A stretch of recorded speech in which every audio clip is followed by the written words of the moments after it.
Hey, welcome back everybody.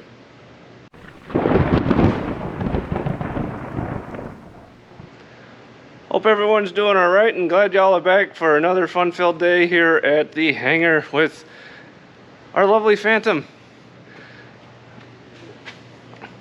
It's another warm day today and I'm waiting for Crew Chief Al to arrive.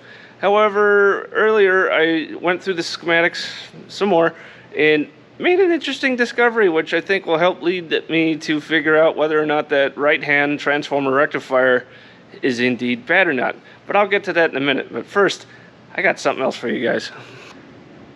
So our F-100 Super Sabre has gotten quite a bit of attention lately from other YouTube channels, specifically ones that cater more towards DCS.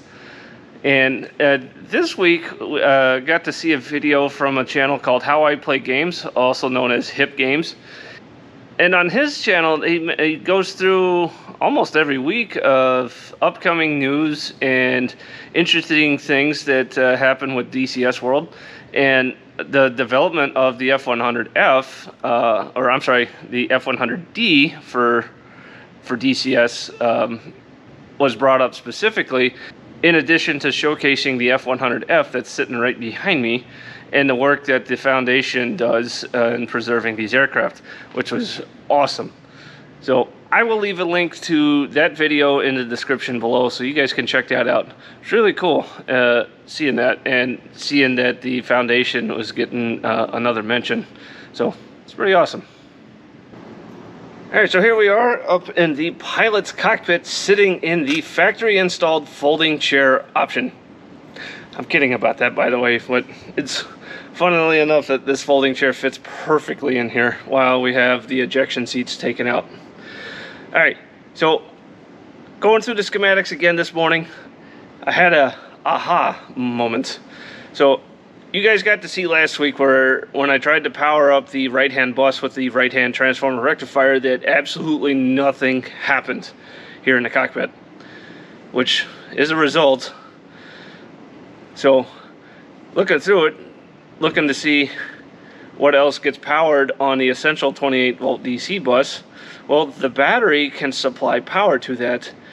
Additionally, there is some indications that also get powered by that 28 volts, whether it's coming from the battery or from the transformer rectifier.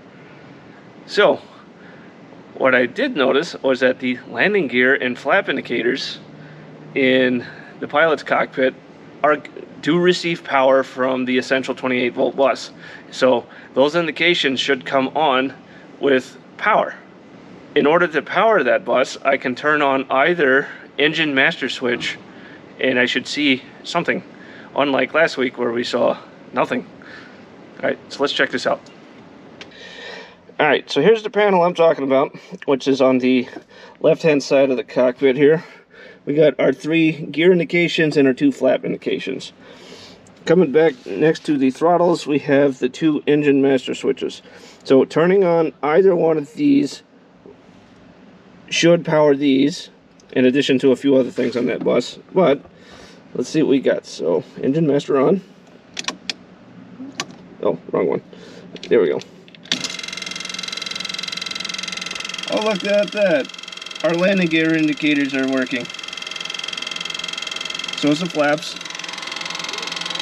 Some of our avionics on that essential 28 volts are powered up.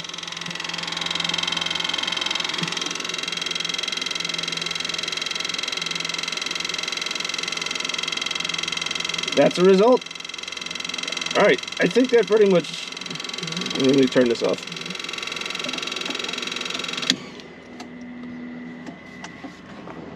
I think that proves at this point that that right-hand transformer rectifier is indeed bad, because that powers the essential 28 volt bus directly.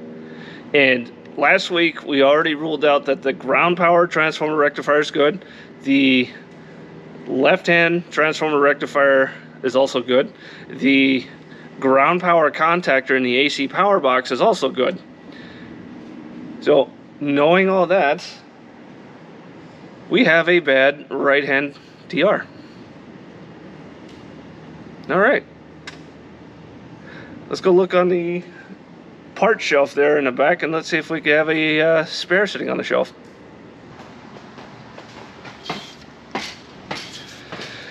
All right. So over here on the shelves, this is parts that have been recovered from operational F-4s over the years. And it's that AC power box that you guys saw over on the NC8 the other week. It's like a gyro assembly. I'm looking for a transformer rectifier. Oh, that's not one.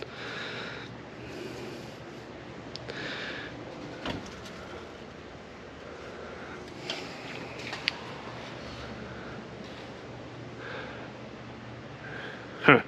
All right, give me a few minutes. I'm gonna need both hands to kind of crawl around in here and see what I can find. All right, so I looked around. We do not have a spare of that particular item.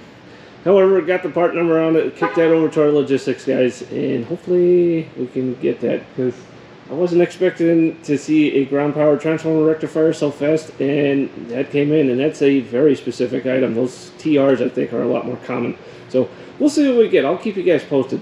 One thing I do want to talk about real quick, and this is a question I've gotten on the NC8.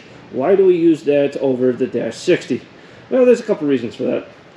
The Dash 60, while it runs and runs really well, it burns an awful lot of fuel for what it does, even just sitting there idling and not running anything. It does burn a significant amount of fuel. The NC8 is a lot more efficient in that regard, and more importantly, this is also self-propelled, so we don't have to go chase down a tug to go pull it over here and then run the lines out. It's compact enough we can keep it in the hangar and run the jet if we need. Also, unlike the original iteration of the NC8, this one has a digital governor, especially for the electrical side of the house. So the voltage coming out of this is pretty close to 120 volts per phase. And more importantly, the frequency is almost dead on. So the jet is looking for 400 hertz AC power plus or minus 10 hertz. This, the last time I metered it with my good multimeter, which has to be calibrated annually, was 399.7 if I remember the last reading. It was darn close to 400. So that's why we use the NC8. It runs well, minus the master switch wanting to vibrate loose from time to time. Oh, I honestly thought it broke down that day. I was worried about that one, but in any event, that's why we use the NC8 over the Dash 60 sometimes. So. Alright guys, that's about all I got for this week. I'm really happy we were able to narrow it down to what the problem actually was. So I'll keep you guys posted, like I said, and we'll see what we can do, because as soon as we get that, we can move on, test out the electrics, and continue on with the ground servicing and the annual inspection. And it's just another step closer to getting her back in the sky.